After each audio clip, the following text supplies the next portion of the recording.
Doctor Mohammad ইউনূসকেও আমি রাজপথে এই বিক্ষোভে নামার আহ্বান জানাচ্ছি, ডক্টর মোহাম্মদ ইউনূস সহ সকল উপদেষ্টাদের। যারা অন্তর্বর্তী সরকারের দায়িত্বে ছিলেন, ডক্টর মোহাম্মদ ইউনূস সহ, এই যে আমাদের আইন উপদেষ্টা আসিফ নজরুল সহ যার যে সকল উপদেষ্টা ছিলেন, গুরুত্বপূর্ণ ভূমিকা পালন করেছেন, তাদেরকে দায়িত্ব নিতে হবে।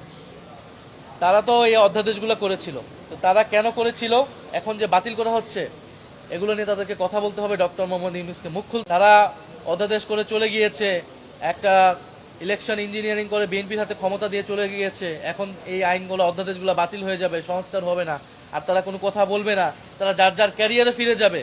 এটা কিন্তু হবে না। জনগণের কাঠগড়া তাদেরকেও দাঁড় হতে হবে, কারণ মানুষের রক্তের উপর দিয়ে আমরা তাদেরকে ক্ষমতা দিয়েছিলাম। তারা আমাদেরকে নিরাশ করেছে, কিন্তু যতটুকু অর্জন সেই সময় হয়েছে, সেই অর্জন ধরে রাখার জন্য তাদেরকেও মাঠে নামতে হবে। ফলে ডক্টর মোহাম্মদ ইউনূসকেও আমি রাজপথে এই বিক্ষোভে নামার আহ্বান জানাচ্ছি, ডক্টর মোহাম্মদ ইউনূস সহ সকল উপদেষ্টাদের।